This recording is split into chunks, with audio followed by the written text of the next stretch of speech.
Cazzano di Tramigna, che è una perla, vi posso assicurare, dell'est veronese, un piccolo paesino nelle colline dell'est veronese, famosissimo per la produzione di olio extravergine d'oliva, delle ciliegie di Cazzano, della produzione di vino e anche della riscoperta della coltivazione dell'iris, questa pianta che nasce spontaneamente in questo comune e che chiaramente ha un vantaggio straordinario perché viene utilizzato in tantissimi settori che vanno dalla cosmesi, che vanno dalla medicina alternativa, ma vede l'investimento anche nella produzione di prodotti enogastronomici a base o profumati all'iris, quindi una cordata di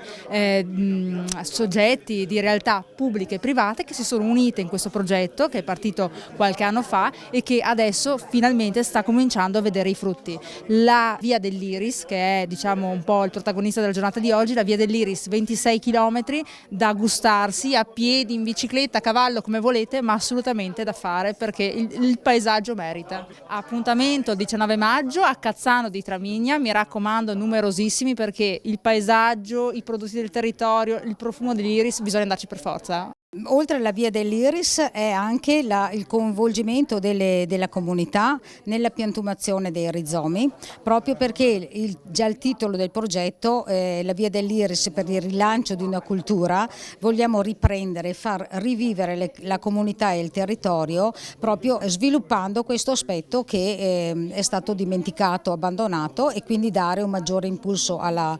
comunità di poter crescere socialmente ed economicamente. Il percorso è di 27 km, parte dall'abbazia di Villanova del comune di San Bonifacio, poi attraversa il paese di Soave lungo il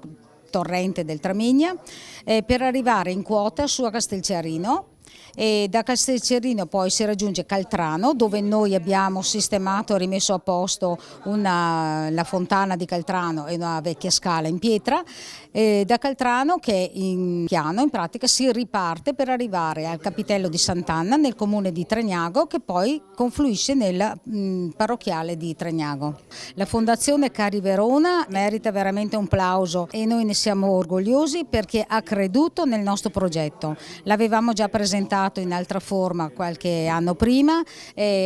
siccome ci credevamo noi l'abbiamo ripresentato, rivisitato. La Fondazione ci ha creduto, ci ha finanziato 81.600 euro, la rimanenza l'abbiamo messa tutti gli altri enti finanziatori compresi i comuni, e quindi ovviamente senza questo finanziamento il comune non sarebbe stato in grado ovviamente di sviluppare un progetto di questa portata.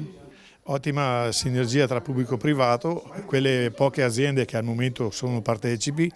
sono quelle che fin dall'inizio ci hanno un po' creduto, diciamo, al progetto, e io sono uno di quelli fermamente convinti perché, come ti dicevo prima, lo facevo da piccolo, il lavoro mi è rimasto e voglio riportarlo a rivivere questo lavoro e dare delle opportunità magari a altre aziende che hanno uno spirito più giovanile, che vengono avanti, che devono crederci, perché è un prodotto che intanto, per cominciare, non ha bisogno di grandi terreni fertili come ha bisogno magari altre culture, non dico vite, ciliegi, ma viene anche in terreni poveri, dove c'è poco terreno, non ha bisogno di tanta acqua, viene in posti aridi, non c'è alcun trattamento da fare. C'è solo che da raccoglierlo, diciamo, la fase più delicata è quella della pelatura, se si vuole fare il bianco, si chiama così in gergo. Potrebbe essere in futuro, secondo me, una nuova fonte di reddito, non dico che va a sostituire le piante che abbiamo già nel territorio, ma magari in certi terreni marginali o come di contorno, o avere più varietà in un'azienda che non avere una monocultura, perché la monocultura è un po' pericolosa.